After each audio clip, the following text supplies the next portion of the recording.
Lumen nomor 11.531, 1 Maret 2024.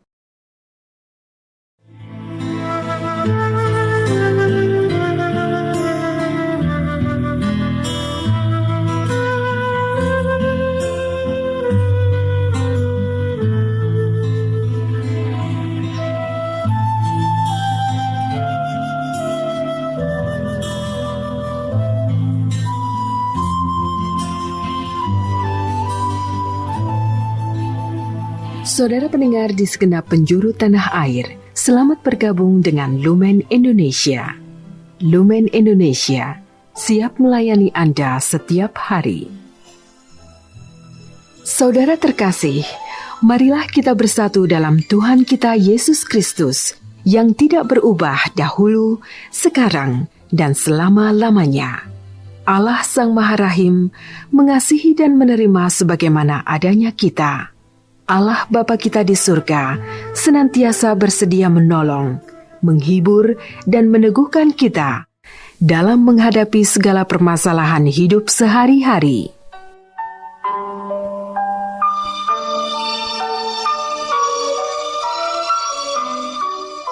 Saudara-saudari, marilah kita mendengarkan renungan dengan judul Taat pada perintah-perintah Allah.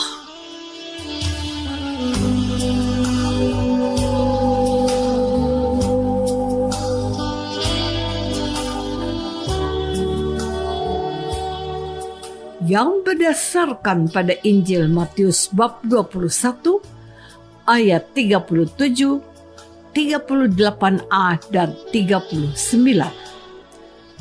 Akhirnya ia menyuruh anaknya kepada mereka. Katanya, "Anakku akan mereka segani."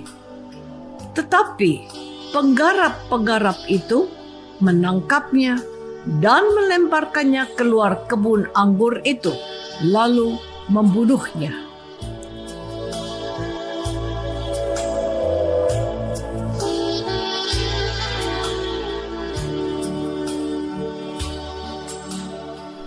Dalam nama Bapa dan Putra dan Roh Kudus. Amin. Saudara-saudari terkasih dalam nama Tuhan Yesus Kristus, pada hari Jumat ini menjadi kewajiban umat Allah yang sudah cukup umur menurut aturan hukum gereja untuk berpantang. Artinya, mengatakan tidak kepada hal-hal yang tidak disukai. Umat Allah dihimbau untuk menahan diri terhadap hal-hal yang menjadi kesenangan dan menjadi sumber kenikmatan dalam hidup sehari-hari. Sebagai latihan oleh rohani untuk mengatakan tidak kepada hal-hal yang tidak berkenan di hati Tuhan.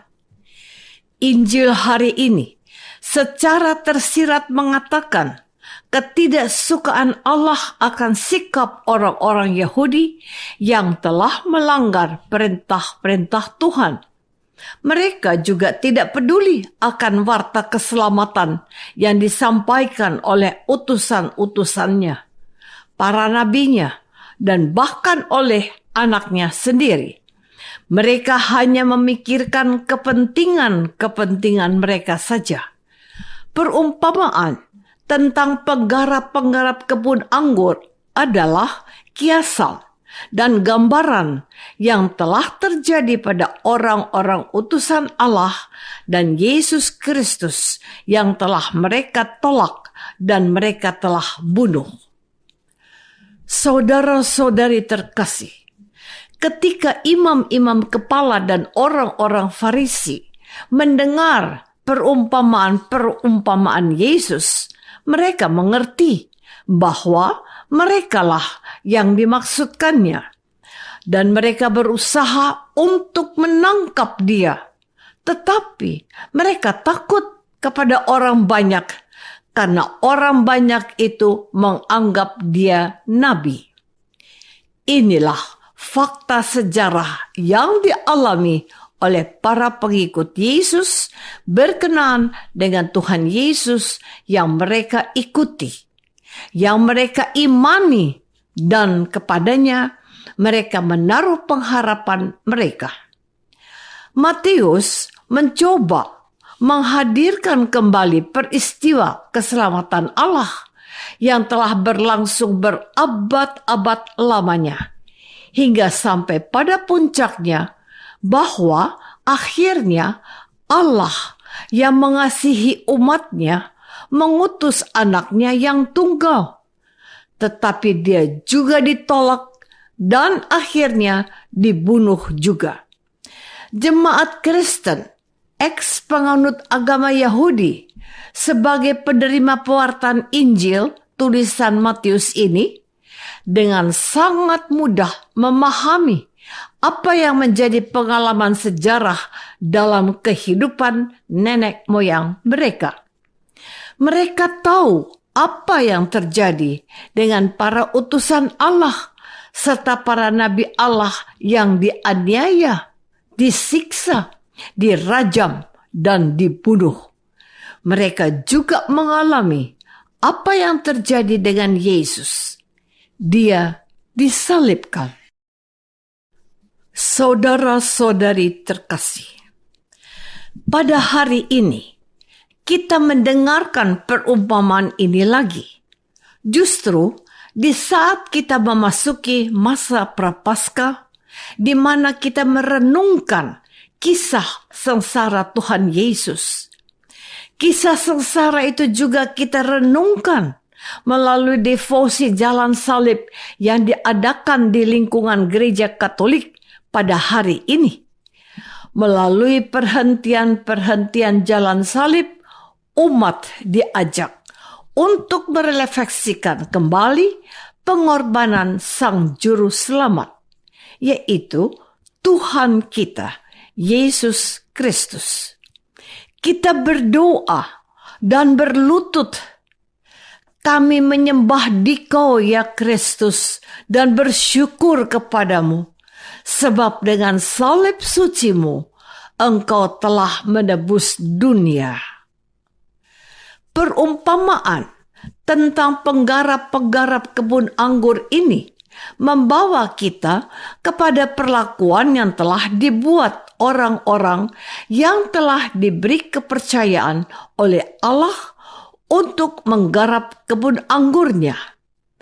Allah menantikan hasil kerja mereka, sebab memang dialah yang empunya kebun anggur itu. Tetapi apa yang terjadi?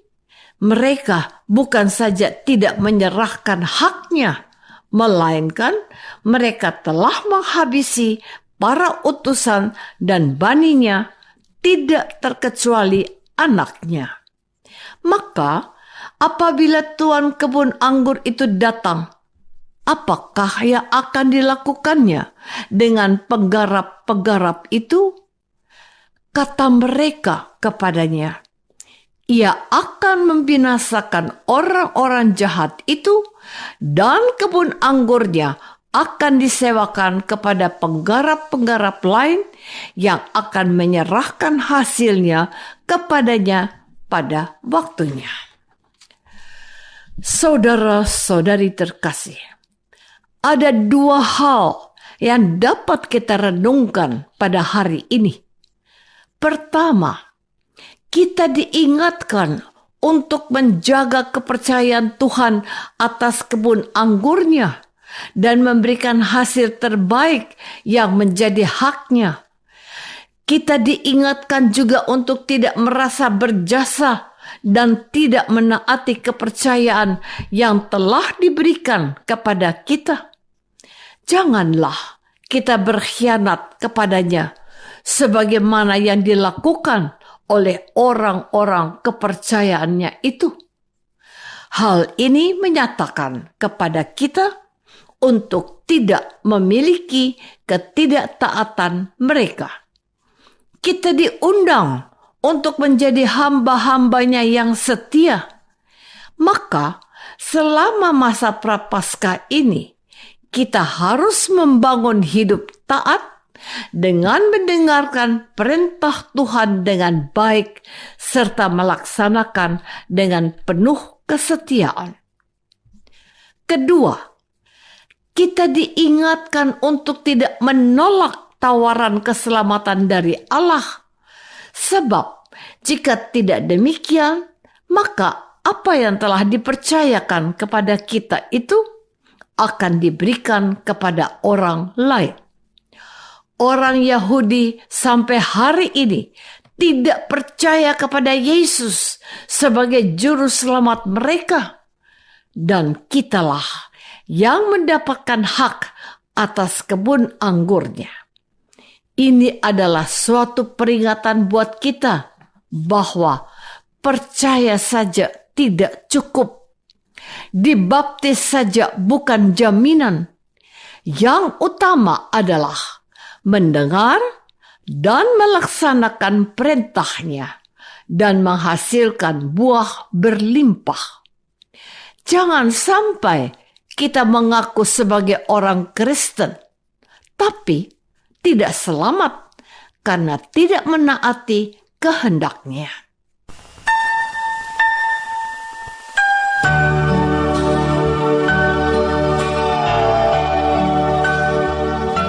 Marilah kita masuk dalam saat hening sejenak untuk meresapkan renungan yang baru saja kita dengar bersama dalam kehidupan iman kita masing-masing.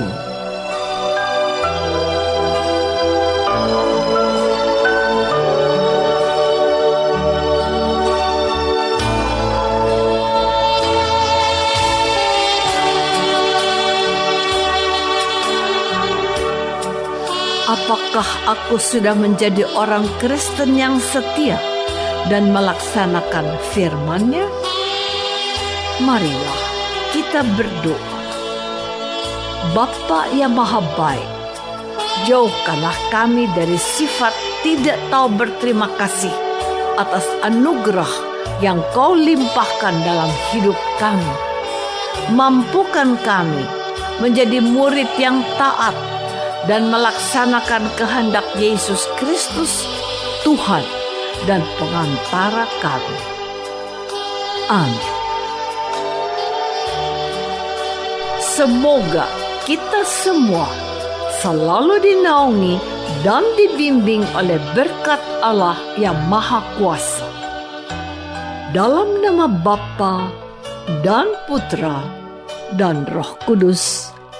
Amin.